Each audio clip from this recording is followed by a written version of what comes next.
Studio. तब तक के होते करते बात अष्टावक्र जी महाराज तक जब पहुंचती है, अष्टावक्र जी महाराज जब राजा जनक जी महाराज के राज दरबार में प्रवेश करते हैं तो वहां जो विद्वानों की मंडली थी वो उन्होंने देखा अष्टावक्र जी महाराज को आते हुए, जो 8 जगह से टेढ़े थे। विद्वानों ने ठाके मार के हंसना शुरू किया,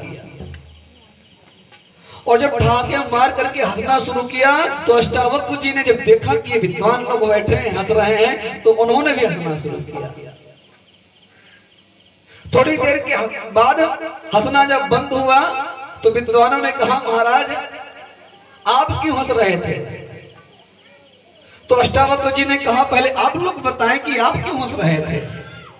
तो विद्वानों ने कहा, महाराज मैं आपका टेढ़ा मेढ़ा शरीर देख करके हंस रहा था, मैं आपका टेढ़ा मेढ़ा शरीर देख के हंस रहा था। तो अष्टावक्र जी महाराज ने कहा, मैं तुम लोगों की मूर्खता को देख करके हंस रहा था। तो विद्वानों को अगर कोई मूर्ख कह दे तो आपने मूर्ख कैसे कहा?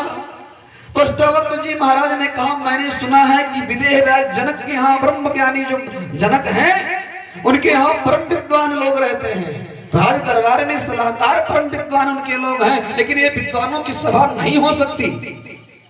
कहा क्यों? कहा इसलिए जहां पर शरीर को मायने दिया जा रहा हो, जहां पर शरीर की बनावट को मायने दिया जा रहा हो, जहां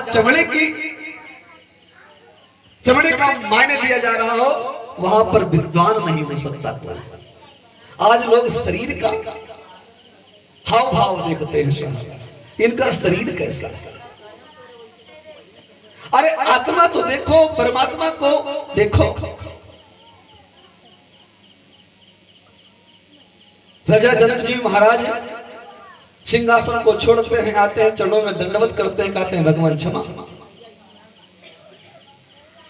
तो उस समय राजा जनक जी महाराज ने फिर से वही प्रश्न दोहराया, ये सच है कि वो सच है, भगवान कृपा करके बतलाने का, मेरी जिज्ञासा को शांत करने का यत्न करें, कृपा करें भगवान।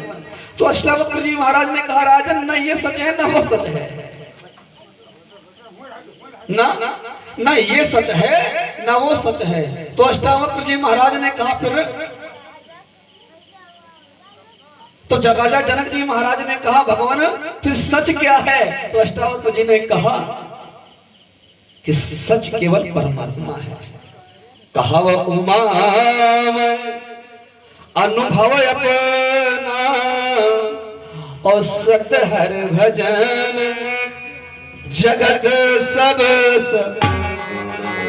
का सपने वो होए भिखारी नृप रंख नागपति होए, और जागे हान न लाभ कछु जिम प्रपंच कर दो।